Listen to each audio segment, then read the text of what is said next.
I'm Chelsea Cain, and this is my daughter, Eliza, and we'll be reading from Free to Be You and Me. This is a story called Ladies First by Shel Silverstein. Did you hear the one about the little girl who was a tender, sweet young thing? Well, that's the way she thought of herself. And this tender, sweet young thing spent a great deal of time just looking in the mirror saying, "I'm a real little lady. Anybody can tell that.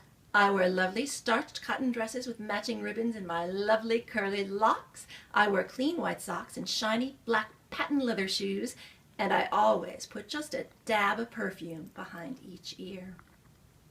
When she was at the end of the lunch line at school, all she had to say was, ladies first," and she'd get right up to the front of the line. Well, her life went on like that for quite a while, and she wound up having a pretty good time, admiring herself in mirrors, always getting to the first in the line and stuff like that. And then one day, she went exploring with a whole group of other people through the wilds of a deep and beastly jungle. As she went along through the tangled trails and the prickly vines, she would say things like, "I have got to be more careful of my lovely dress and my nice white socks and my shiny, shiny shoes and my curly, curly locks. So would somebody please clear the way for me?" And they did. Or sometimes she'd say, "What do you mean there aren't enough mangoes to go around and I'll have to share my mango because I was the last one across that icky river full of crocodiles and snakes? No matter how last I am, it's still ladies first, so hand over a whole mango, please." And they did. Well, then guess what happened? Out of nowhere, the exploring party was seized, grabbed up by a bunch of hungry tigers, and these tigers tied all the people up and dragged them back to their tiger lair, where they sniffed around trying to decide what would make the best dinner.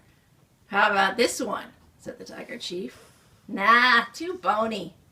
"What about this one? It's got a lot of meat on it." "Oh, meaty, but muscly." "Oh, for heaven's sakes, don't take all night," said the tiger chief. "I never saw such a pack of picky eaters."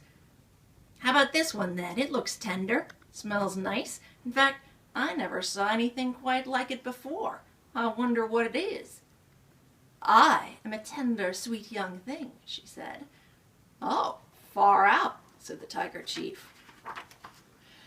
"I'm also a little lady. You should know that by my lovely clothes and my lovely smell, and if it's all the same to you, Tiger Tweety, I wish you'd stop licking me and untie me this instant. My dress is getting mussed." "Yes, well, as a matter of fact, we were just trying to decide who to untie first." Ladies first, she said. And so she was. And mighty tasty, too.